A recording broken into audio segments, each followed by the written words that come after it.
Hello everyone, welcome back to our channel maths zone with PP.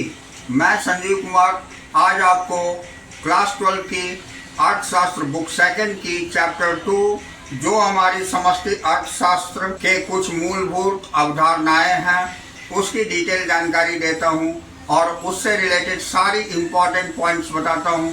तो आइए start होते हैं अब। तो आज की क्लास में इस टॉपिक से स्टार्ट करता हूं जिसमें कि हम पहला टॉपिक देखेंगे अर्थव्यवस्था के चार क्षेत्र जिसे हम 4 सेक्टर्स ऑफ इकोनॉमी कहते हैं। तो आइए इसकी डिटेल जानकारी प्राप्त करते हैं। तो समष्टि दृष्टिकोण से अर्थव्यवस्था को प्राय 4 क्षेत्रों में बांटा जाता है। जैसे अर्थव्यवस्था के 4 क्षेत्र जिसे हम 4 सेक्टर्स ऑफ इकोनॉमी बोलते हैं। इसका पहला क्षेत्र है उत्पादक क्षेत्र जिसे हाउस होल्ड सेक्टर बोलते हैं। दूसरा क्षेत्र परिवार क्षेत्र है जिसे हम प्रोड्यूसर सेक्टर बोलते हैं। तीसरा क्षेत्र सरकारी क्षेत्र है जिसे हम गवर्नमेंट सेक्टर बोलते हैं। और चौथा क्षेत्र विदेशी क्षेत्र, इसे शेष विश्व क्षेत्र भी कहा जाता है, यानी कि the external sector also called rest of the world sector. तो ये 4 क्षेत्र हैं। अब आइए इसके बारे में डिटेल जानकारी प्राप्त करेंगे। तो पहला क्षेत्र हम उत्पादक क्षेत्र के अंतर्गत देखते हैं। इसमें वस्तुओं तथा सेवाओं के उपभोक्ताओं को सम्मिलित किया जाता है। ये पहली पॉइंट देखें। दूसरी पॉइंट, परिवार या गृहस्थ क्षेत्र उत्पादन के कारकों साधनों का स्वामी भी होता है। तो ये हमारे उत्पादक क्षेत्र है। अब हम परिवार क्षेत्र में पहला पॉइंट देखेंगे। इसमें अर्थव्यवस्था की सभी उत्पादन करने वाली इकाइयां या फर्म सम्मिलित होती है। दूसरा पॉइंट, वस्तुओं तथा सेवाओं के उत्पादन हेतु फर्में उत्पादन के कारकों यानी भूमि, श्रम, पूंजी तथा उद्यमशील कौशल को परिवार क्षेत्र से भाड़े पर लेती है अथवा खरीदती है। अब हम सरकारी क्षेत्र तीसरा क्षेत्र देखेंगे। इसकी पहली पॉइंट, इसमें पहला कल्याणकारी एजेंसी के रूप में सरकार तथा दूसरा उत्पादक के रूप में सरकार सम्मिलित होती है। दूसरी पॉइंट, कल्याणकारी एजेंसी के रूप में सरकार कानून एवं व्यवस्था तथा सुरक्षा जैसी कल्याणकारी कार्य करती है। अब हम चौथा क्षेत्र देखेंगे जिसे विदेशी क्षेत्र बोलते हैं।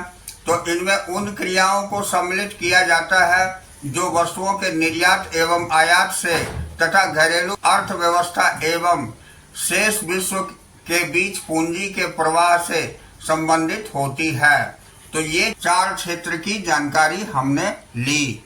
अब हम आगे देखते हैं। तो अगला पॉइंट हमारी अंतर क्षेत्रीय प्रवाह है जिसे इंटरसेक्टोरल फ्लोज कहते हैं।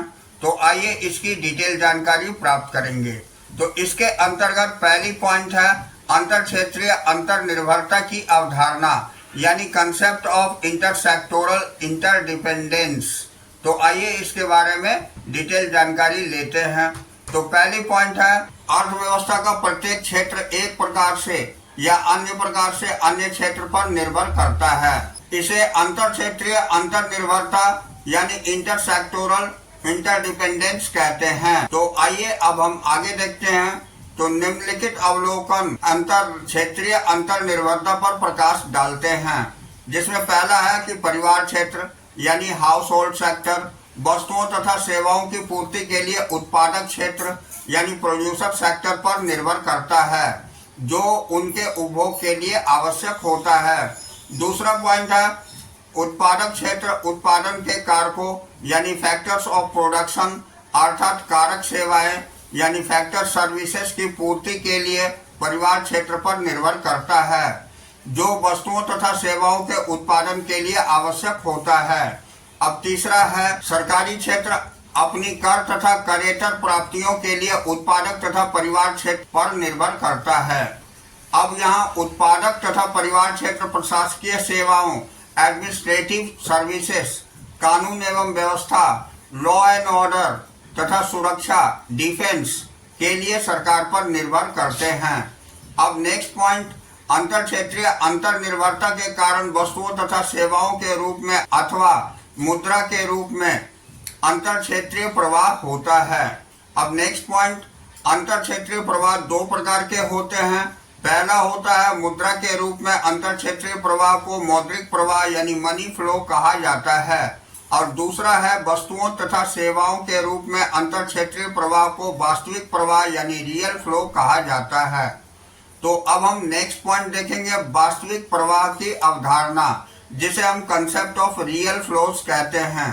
तो आइए इसकी डिटेल जानकारी प्राप्त करते हैं। तो इसमें हम फर्स्ट पॉइंट देखेंगे, वास्तविक प्रवाह से अभिप्राय अर्थव्यवस्था के विभिन्न क्षेत्रों में वस्तुओं तथा सेवाओं के प्रवाह से है। वास्तविक प्रवाह के कुछ उदाहरण इस प्रकार हैं।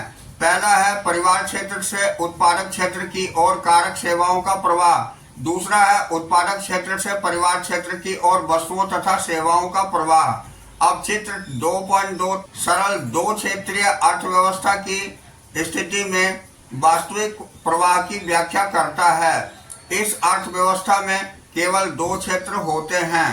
पहला होता है परिवार यानी गृहस्थ क्षेत्र, जिसे हम हाउस होल्ड सेक्टर बोलते हैं, तथा दूसरा होता है उत्पादक क्षेत्र, जिसे हम प्रोड्यूसर सेक्टर बोलते हैं। तो आइए इसे हम फ्लो चार्ट में देखते हैं। अब देखिए, तो डायग्राम के अनुसार हम देखते हैं, पहला है परिवार क्षेत्र, जिसे हम हाउस होल्ड सेक्टर बोलते हैं।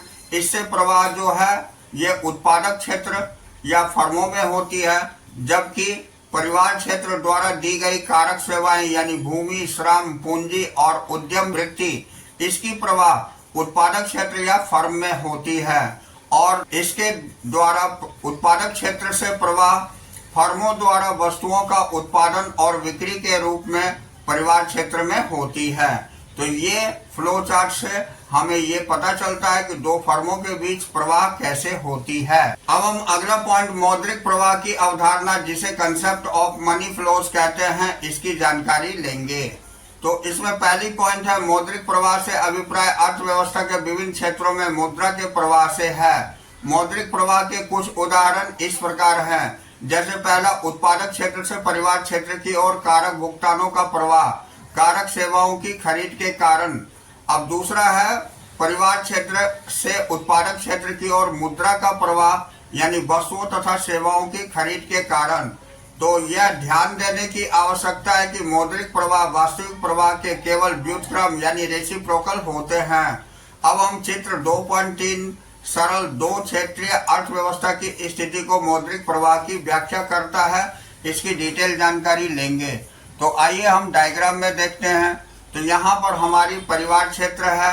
अब परिवार क्षेत्र से ये वस्तुओं की खरीद पर व्यय इसके द्वारा जो होती है ये उत्पादक क्षेत्र में जाती है, और उत्पादक क्षेत्र या फर्म के द्वारा प्रवाह जो है फिर कारक सेवाओं के लिए भुगतान, जैसे लगान, मजदूरी और ब्याज और लाभ के द्वारा ये फिर परिवार क्षेत्र में आ जाती है। तो इस तरह ये फ्लो चलती रहती है। अब आगे अगला टॉपिक हम देखेंगे, वास्तविक प्रवाह तथा मुद्रा प्रवाह के बीच संबंध और अंतर है, जिसे हम relationship and differences between real flows and money flows कहते हैं। तो आइए इसकी जानकारी लेते हैं। तो प्रत्येक मौद्रिक प्रवाह वास्तविक प्रवाह का एक व्युत्क्रम है, अतः परिवार के उत्पादकों की और मुद्रा का प्रवाह वस्तुओं के खरीद के लिए उत्पादकों से परिवार की और वस्तुओं के वास्तविक प्रवाह का व्युत्क्रम होता है। इसी प्रकार उत्पादकों से परिवार की और मौद्रिक प्रवाह कारक सेवाओं के भुगतान के लिए परिवारों से उत्पादकों की और कारक सेवाओं के वास्तविक प्रवाह का व्युत्क्रम होता है। अब वास्तविक प्रवाह नेक्स्ट पॉइंट है। वास्तविक प्रवाह तथा मौद्रिक प्रवाह में कुछ महत्वपूर्ण अंतर इस प्रकार है, जिसे हम तालिका में देखते हैं। तो वास्तविक प्रवाह बनाम मौद्रिक प्रवाह, जिसे हम real flows versus money flows कहते हैं। तो आइए इसकी डिफरेंसेस देखते हैं। तो इसमें पहला है अर्थ। तो सबसे पहले हम अर्थ वास्तविक प्रवाह यानी रियल फ्लोज में देखेंगे। तो वास्तविक प्रवाह से अभिप्राय अर्थव्यवस्था के विभिन्न क्षेत्रों में वस्तुओं तथा सेवाओं के प्रवाह से है, जबकि मौद्रिक प्रवाह का अर्थ, जिसे मनी फ्लोज कहते हैं, मौद्रिक प्रवाह से अभिप्राय अर्थव्यवस्था के विभिन्न क्षेत्रों में मुद्रा के प्रवाह से है। अब हम दूसरी पॉइंट प्रकृति देखेंगे, जिसे हम नेचर बोलते हैं। तो वास्तविक प्रवाह में यह विभिन्न क्षेत्रों के मध्य भौतिक वस्तुओं तथा सेवाओं का प्रवाह है, तदनुसार इसे भौतिक प्रवाह यानी फिजिकल फ्लो भी कहा जाता है। अब हम मौद्रिक प्रवाह के अंतर्गत देखेंगे। यह क्षेत्रों में मध्य मौद्रिक लेन देनों का प्रवाह है। तदनुसार इसे मौद्रिक प्रवाह यानी नॉमिनल फ्लोज भी कहा जाता है। अब तीसरी पॉइंट हम प्रभाव देखेंगे, जिसे इम्पैक्ट बोलते हैं। तो वास्तविक प्रवाह के उच्च स्तर के कारण सदैव अर्थव्यवस्था में उत्पादन का उच्च स्तर प्राप्त होता है। अब यहाँ प्रभाव में मौद्रिक प्रवाह के उच्च स्तर के कारण अर्थव्यवस्था में आवश्यक रूप से उत्पादन का उच्च स्तर प्राप्त नहीं होता है। तो ये हमने वास्तविक प्रवाह बनाम मौद्रिक प्रवाह के बीच अंतर देखा। अब हम आगे अगली टॉपिक देखेंगे। तो हमारी अगली पॉइंट है आय का चक्रीय प्रवाह, जिसे हम सर्कुलर फ्लो ऑफ इनकम बोलते हैं। तो आइए इसके बारे में डिटेल जानकारी प्राप्त करें। तो इसमें पहला पॉइंट है, प्रत्येक अर्थव्यवस्था में तीन क्रियाएं कभी नहीं रुकती है। पहली है वस्तुओं तथा सेवाओं का उत्पादन, दूसरी है आय का सृजन, जिसमें मजदूरी, ब्याज, लगान तथा लाभ के रूप में, तथा तीसरी है व्यय, उपभोग व्यय और निवेश व्यय के रूप में। तो अब नेक्स्ट पॉइंट, वास्तव में ये क्रियाएं एक अर्थव्यवस्था की जीवन रेखा लाइफलाइन होती है। इन क्रियाओं के बिना अर्थव्यवस्था की अवधारणा का कोई अस्तित्व नहीं है। अब दूसरे पॉइंट, इन क्रियाओं के आरंभ को खोज निकालना कठिन है तथा इनके अंत के बारे में भविष्यवाणी करना असंभव है। अब नेक्स्ट पॉइंट, उत्पादन, आय तथा व्यय प्रवाह चर है। ये एक वृत्त की भांति अस्तित्व में है, जिनका न कोई आरंभ और न ही कोई अंत होता है। तो ये हमने आय की चक्रीय प्रवाह देखा। अब हम इसी के अंतर्गत नेक्स्ट पॉइंट, जो हमारी आय के चक्रीय प्रवाह का अर्थ है यानी meaning of circular flow of income, इसकी जानकारी लेंगे। तो यहाँ आय के चक्रीय प्रवाह से अभिप्राय उत्पादन, आय सृजन तथा व्यय की न समाप्त होने वाली क्रियाओं के प्रवाह से है। इससे अर्थव्यवस्था के विभिन्न क्षेत्र, विशेषकर उत्पादक तथा परिवार जुड़े हुए हैं। अब अगली पॉइंट, चक्रीय प्रवाह के तीन अवस्थाएं होती है, जिसे हम 3 फेजेस ऑफ सर्कुलर फ्लो कहते हैं। तो आइए इसे हम जानते हैं। तो इसमें पहली पॉइंट, चक्रीय प्रवाह की तीन अवस्थाएं इस प्रकार है। पहला है उत्पादन की अवस्था, दूसरा आय सृजन की अवस्था, इसे वितरण की अवस्था भी कहते हैं, तथा तीसरा है व्यय यानी विन्यास की अवस्था। तो ये तीन अवस्थाएं चक्रीय प्रवाह की होती है। अब हम आगे देखेंगे। तो यहाँ देखिए चित्र में हमें दिखाया गया है, चित्र 2.4 एक अर्थव्यवस्था के चक्रीय प्रवाह की तीन अवस्थाओं को प्रकट करता है। पहला यहाँ देखिए फेज ऑफ प्रोडक्शन है, दूसरा यहाँ फेज ऑफ इनकम जनरेशन है और तीसरा फेज ऑफ डिस्पोजिशन यानी एक्सपेंडिचर है। तो ये तीनों फेज चलती रहती है निरंतर अपनी साइकिल के अनुसार। अब हम अगली टॉपिक उत्पादन की अवस्था यानी फेज ऑफ प्रोडक्शन देखेंगे। तो इसकी डिटेल जानकारी प्राप्त करते हैं। तो पहले पॉइंट है, उत्पादन से अभिप्राय मूल्य वृद्धि यानी वैल्यू एडिशन से है। जब 5,000 रुपए मूल्य की लकड़ी को 10,000 रुपए मूल्य की कुर्सियों में बदला जाता है, तब 5,000 रुपए यानी कि 10,000 माइनस 5,000 की मूल्य वृद्धि होती है। यही उत्पादन का अर्थ है। दूसरा पॉइंट, चक्रीय प्रवाह में उत्पादन की अवस्था का अर्थ उत्पादन क्षेत्र द्वारा मूल्य वृद्धि की प्रक्रिया से है। अब इसी के अंतर्गत उत्पादन क्षेत्र परिवार क्षेत्र से उत्पादन के कारकों यानी फैक्टर्स ऑफ प्रोडक्शन को खरीदता भाड़े पर लेता है। अब परिवार क्षेत्र इन कारकों यानी भूमि, श्रम, पूंजी तथा उद्यमशीलता का स्वामी होता है। अब अगली पॉइंट, गैर कारक आगतों यानी कच्चा माल आदि के साथ कारक आगतों का प्रयोग करके वस्तुओं तथा सेवाओं का उत्पादन किया जाता है। मानवीय आवश्यकताओं को संतुष्ट करने के लिए वस्तुओं तथा सेवाओं का उत्पादन किया जाता है। मानवीय आवश्यकताओं का कोई अंत नहीं होता, तदनुसार उत्पादन की प्रक्रिया का भी कोई अंत नहीं होता। तो ये हम उत्पादन की अवस्था देखे। अब हम अगली टॉपिक, जिसे आय का सृजन की अवस्था, इसे वितरण की अवस्था भी कहते हैं, यानी phase of income generation, also called the phase of distribution. तो आइए इसकी डिटेल जानकारी प्राप्त करते हैं। तो इसमें पहली पॉइंट है परिवार या गृहस्थ क्षेत्र। उत्पादकों ने अपनी कारक सेवाओं यानी फैक्टर सर्विसेज के बदले में कारक भुगतान प्राप्त करते हैं। भुगतान निम्नलिखित रूप से हो सकते हैं।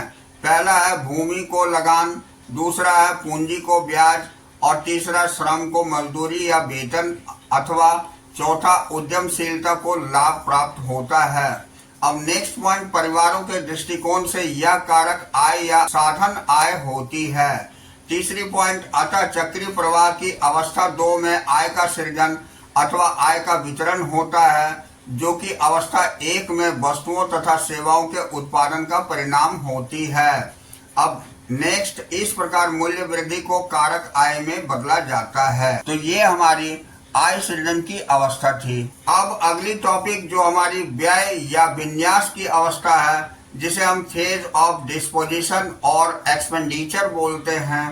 तो आइए इसकी डिटेल जानकारी लेते हैं। तो इसमें पहली पॉइंट है परिवारों द्वारा अंतिम वस्तुओं की खरीद के कारण उपभोग व्यय यानी कंजम्पशन एक्सपेंडिचर होता है। अब दूसरा पॉइंट है उत्पादकों द्वारा अंतिम वस्तुओं की खरीद के कारण निवेश व्यय यानी इन्वेस्टमेंट एक्सपेंडिचर होता है। तीसरी अवस्था है, इस प्रकार अवस्था 3 में आय को खर्च किया जाता है, जो अवस्था 2 में आय का सृजन का परिणाम होता है। तो इस तरह व्यय या विन्यास की 3 अवस्थाएं होती है। अब तीनों अवस्थाओं का सारांश हम देखते हैं, जिसे हम समिंग अप ऑफ 3 फेजेस कहते हैं। तो आइए इसकी डिटेल जानकारी हम प्राप्त करते हैं। तो इसमें पहली पॉइंट है चक्रीय प्रवाह की 3 अवस्थाएं कभी समाप्त न होने वाली मानी जाती है और निम्नलिखित प्रकार से सदैव चलती रहती है। पहला पॉइंट है वस्तुओं तथा सेवाओं के उत्पादन से आय का सृजन होता है। आय के सृजन से आय का विन्यास होता है और आय के विन्यास से वस्तुओं तथा सेवाओं की मांग सृजित होती है, जिसके कारण पुनः वस्तुओं या सेवाओं की मांग उत्पन्न होती है। अब नेक्स्ट है अतः वस्तुओं तथा सेवाओं के उत्पादन, आय के सृजन तथा आय के व्यय का प्रवाह बिना रुके चलता रहता है। प्रत्येक प्रवाह अन्य प्रवाह का पीछा करता रहता है, तभी इसे चक्रीय प्रवाह यानी सर्कुलर फ्लो कहते हैं। अब तीसरी पॉइंट है तीनों अवस्थाओं को ध्यान में रखते हुए हम पाते हैं कि अर्थव्यवस्था के 2 क्षेत्र में, जिसमें उत्पादन यानी कि वस्तुओं तथा सेवाओं का मूल्य बराबर होता है, आय सृजन और व्यय उपभोग या निवेश के रूप में, इसे त्रिपक्षीय समरूपता यानी ट्रिपल आइडेंटिटी कहते हैं। इसकी व्याख्या 2 क्षेत्रीय प्रवाह या मॉडल के रूप में चित्र 2.5 में की गई है। तो यहाँ देखिए, ये उत्पादक क्षेत्र या फर्में हैं, जिसमें हम प्रोड्यूसर सेक्टर और फर्म जिसे कहते हैं, और दूसरा क्षेत्र हमारी परिवार क्षेत्र है, जिसे हाउस होल्ड सेक्टर कहते हैं। तो यहाँ उत्पादक क्षेत्र से sale of goods and services यानी वैल्यू एडिशन 10 करोड़ ये परिवार क्षेत्र में जाती है, जबकि परिवार क्षेत्र से ये सेल और factor services, land, labour, capital, entrepreneurship ये 10 करोड़ रुपए आपकी उत्पादक क्षेत्र या फर्मों में आती है। अब दूसरी तरफ उत्पादक क्षेत्र या फर्मों से फैक्टर ऑफ पेमेंट ये रेंट, वेजेस, इंटरेस्ट, प्रॉफिट ये 10 करोड़ रुपए परिवार क्षेत्र में आती है, और इससे ये expenditure on goods and services 10 crore रुपए ये परिवार क्षेत्र से उत्पादक क्षेत्र में जाती है। तो इस तरह क्षेत्रीय अर्थव्यवस्था में चक्रीय प्रवाह का मॉडल यहाँ चित्रित किया गया है, जिसकी जानकारी हम लोग प्राप्त किए। अब अगला पॉइंट हम देखेंगे मॉडल की मान्यताएं। तो अगला पॉइंट हमारी मॉडल की मान्यताएं हैं, जिसे हम एजम्पशन ऑफ मॉडल बोलते हैं। तो आइए इसकी डिटेल जानकारी प्राप्त करते हैं। तो यहाँ चित्र 2.5 में दिया गया चक्रीय प्रवाह मॉडल निम्नलिखित मान्यताओं पर आधारित है। पहला है अर्थव्यवस्था के केवल 2 क्षेत्र अर्थात परिवार क्षेत्र तथा उत्पादक क्षेत्र ही पाए जाते हैं। दूसरा है परिवार क्षेत्र अपनी समस्त आय को उपभोग पर व्यय करता है, इसलिए इसे कोई बचत नहीं होती। तीसरी पॉइंट है घरेलू अर्थव्यवस्था एक बंद अर्थव्यवस्था होती है, अर्थात इसमें कोई आयात या निर्यात नहीं होता। चौथी पॉइंट है घरेलू अर्थव्यवस्था में कोई सरकार नहीं होती। अब ये मॉडल की मान्यताएं थी। अब हम इसके अवलोकन यानी ऑब्जर्वेशन देखेंगे। तो यहाँ हमारी अवलोकन या ऑब्जर्वेशन है, इसकी डिटेल जानकारी प्राप्त करते हैं। तो पहली पॉइंट है यह मॉडल निम्नलिखित अवलोकन प्रदान करता है। पहला है फर्मों द्वारा किया गया कारक भुगतान बराबर होता है फर्मों द्वारा की गई मूल्य वृद्धि। अतः मूल्य वृद्धि कारक भुगतान में परिवर्तित हो जाती है बराबर 10 करोड़ रुपए। अब दूसरा है फर्मों द्वारा वस्तुओं तथा सेवाओं का कुल उत्पादन बराबर होता है परिवार क्षेत्र द्वारा वस्तुओं तथा सेवाओं पर किया गया कुल व्यय। अब अतः समस्त आय वस्तुओं तथा सेवाओं के लिए किया गया व्यय में परिवर्तित होता है बराबर है 10 करोड़ रुपए। अब तीसरा होता है मूल्य वृद्धि, जो बराबर होता है आय सृजन के, और ये भी बराबर हो जाता है वस्तुओं तथा सेवाओं पर किया गया व्यय के। तो इस प्रकार त्रिपक्षीय समरूपता यानी ट्रिपल आइडेंटिटी होती है। अब मौद्रिक प्रवाह केवल वास्तविक प्रवाह की मौद्रिक अभिव्यक्ति यानी मॉनेटरी एक्सप्रेशन है। संक्षेप में चक्रीय प्रवाह मॉडल से ज्ञात होता है कि यहाँ पहली पॉइंट है मूल्य वृद्धि आय में परिवर्तित हो जाती है और आय व्यय में परिवर्तित हो जाती है। दूसरी पॉइंट यह परिवर्तन प्रक्रिया की चक्रीय प्रवाह को सदैव चक्रीयता की अवस्था में रखती है। अब हम नेक्स्ट पॉइंट पढ़ेंगे जिसे हम चक्रीय प्रवाह मॉडल का महत्व बोलते हैं, जिसे significance of circular flow model बोलते हैं। इसकी जानकारी लेंगे, ये बहुत ही इम्पोर्टेंट है। तो आइए इसकी जानकारी लेते हैं। तो इसमें पहली पॉइंट है आय के चक्रीय प्रवाह का अध्ययन निम्नलिखित कारणों से महत्वपूर्ण है। तो इसमें हम पहली पॉइंट देखते हैं राष्ट्रीय आय का अनुमान। तो राष्ट्रीय आय का अनुमान जिसे हम एस्टिमेशन ऑफ नेशनल इनकम बोलते हैं, तो चक्रीय प्रवाह मॉडल राष्ट्रीय आय का अनुमान लगाने में सहायक सिद्ध होता है। तो इसी के अंतर्गत राष्ट्रीय आय किसी देश के उत्पादक क्षेत्र से परिवार क्षेत्र की ओर प्रवाहित कुल कारक आय यानी लगान प्लस लाभ प्लस मजदूरी प्लस व्यय प्लस ब्याज का जोड़ है। अब नेक्स्ट है इसे उत्पादक क्षेत्र से अर्थव्यवस्था के अन्य क्षेत्रों की ओर प्रवाहित होने वाली वस्तुओं तथा सेवाओं के बाजार मूल्य के रूप में भी परिभाषित किया जा सकता है। अब अगली पॉइंट है इसे उत्पादक क्षेत्र द्वारा उत्पादित वस्तुओं तथा सेवाओं पर किए गए व्यय के कुल जोड़ के रूप में भी परिभाषित किया जा सकता है। अब इसका दूसरा टॉपिक अंतर क्षेत्रीय अंतर निर्भरता का ज्ञान है, जिसे हम नॉलेज ऑफ इंटरसेक्टोरल इंटरडिपेंडेंस कहते हैं। तो एक चक्रीय प्रवाह मॉडल अर्थव्यवस्था के विभिन्न क्षेत्रों में पाई जाने वाली परस्पर निर्भरताओं को समझाने में सहायक होती है। तो इसे हम फर्स्ट बोलते हैं हमें यह ज्ञात होता है कि किस प्रकार उपभोक्ता उत्पादकों पर निर्भर है एवं इसके विपरीत भी। अब हम आगे देखेंगे कि क्या करे और क्या ना करे, यानी डूज एंड डोंट्स।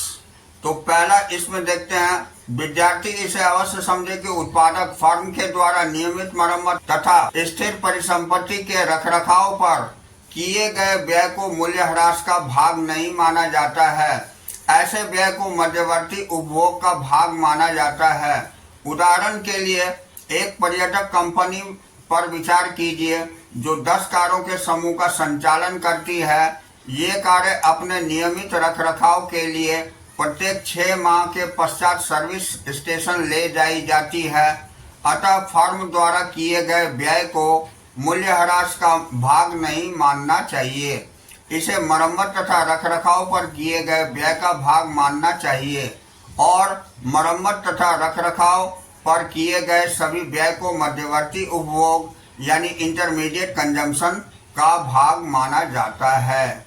अब इस पर्यटक कंपनी के लिए मूल्यह्रास का अनुमान समय की एक अवधि के दौरान कारों जो प्रयोग में है के मूल्य की हानि के रूप में लगाया जाता है। यदि एक कार 5 वर्ष के लिए बनी रहती है तो उसका क्रय मूल्य में 5 लाख के बराबर है, तो मूल्यह्रास का अनुमान लगभग 1 लाख प्रति वर्ष प्रति कार के रूप में लगाया जाता है। इस कारण 10 कारों का कुल मूल्यह्रास 10 लाख रुपए प्रति वर्ष के बराबर होगा। तो ये हमें जानकारी प्राप्त हुई।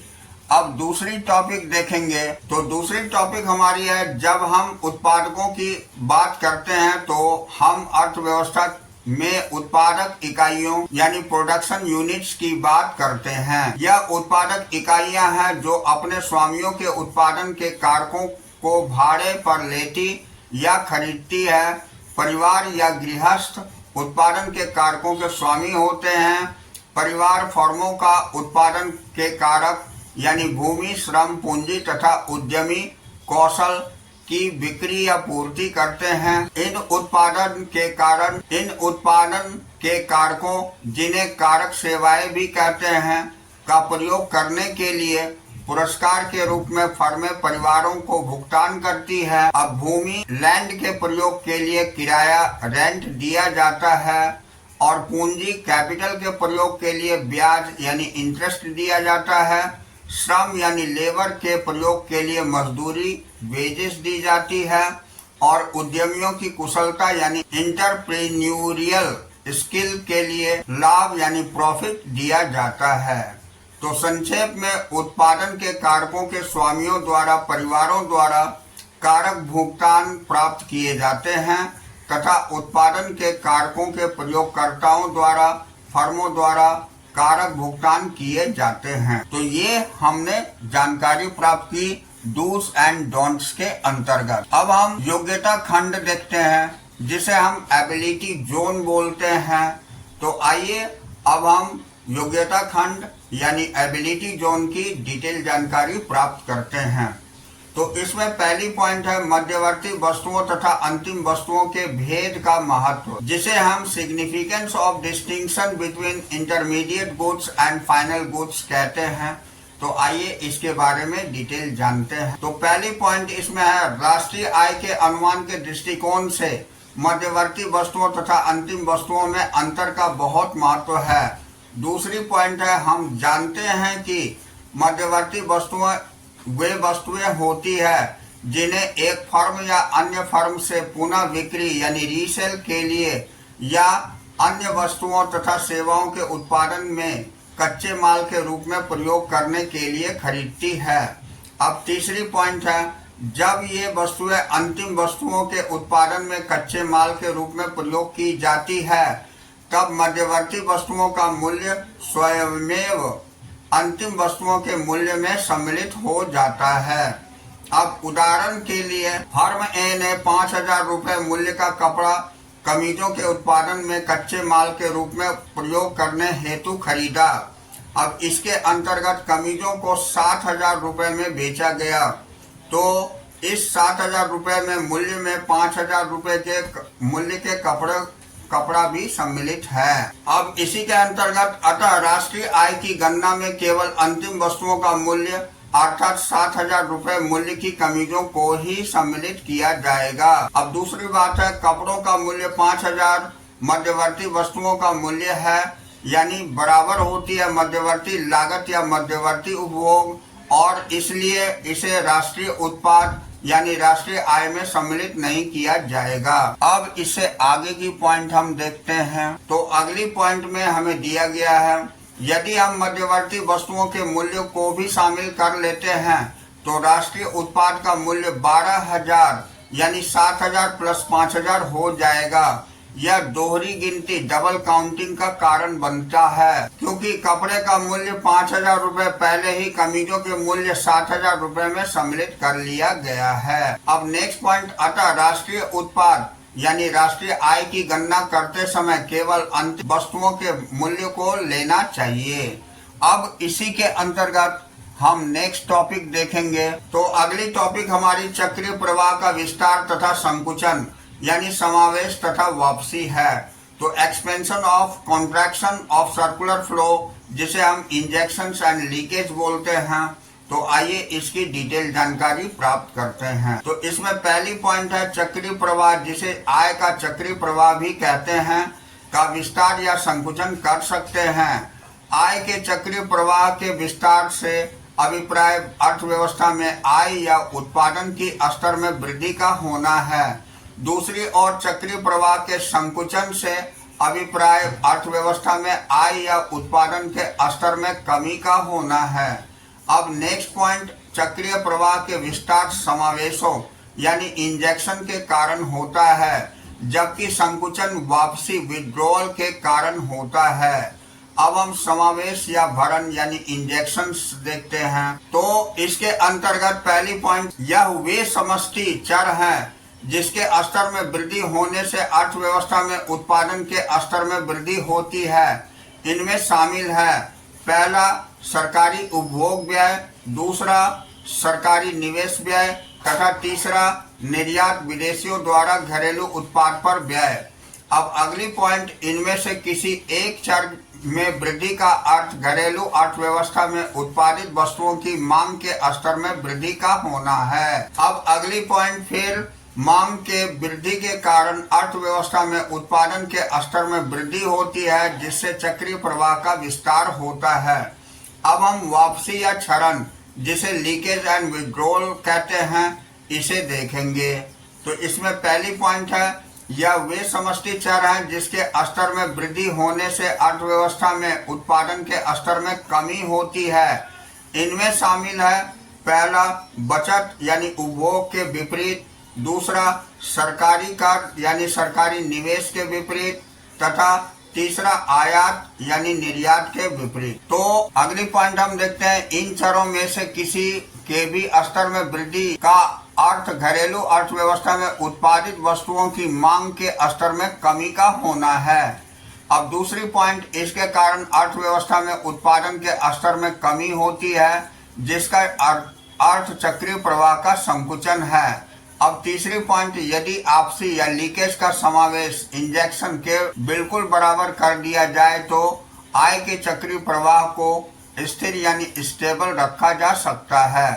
अब नेक्स्ट टॉपिक हम पढ़ेंगे, इसी के अंतर्गत मुद्रा का चक्रीय प्रवाह कभी क्यों नहीं रुकता है, यानी why does the circular flow और मनी नेवर स्टॉप। तो आइए इसकी जानकारी लेते हैं। तो इसमें पहली पॉइंट है, इसकी उत्पादकों तथा परिवारों के बीच द्विमांग पूर्ति संबंध यानी ट्विन डिमांड सप्लाई रिलेशनशिप के रूप में व्याख्या की जा सकती है। दूसरी पॉइंट है, परिवार सदैव ही उत्पादकों के वस्तुओं तथा सेवाओं की मांग करते हैं तथा सदैव ही इसके कारक सेवाओं की पूर्ति करते हैं।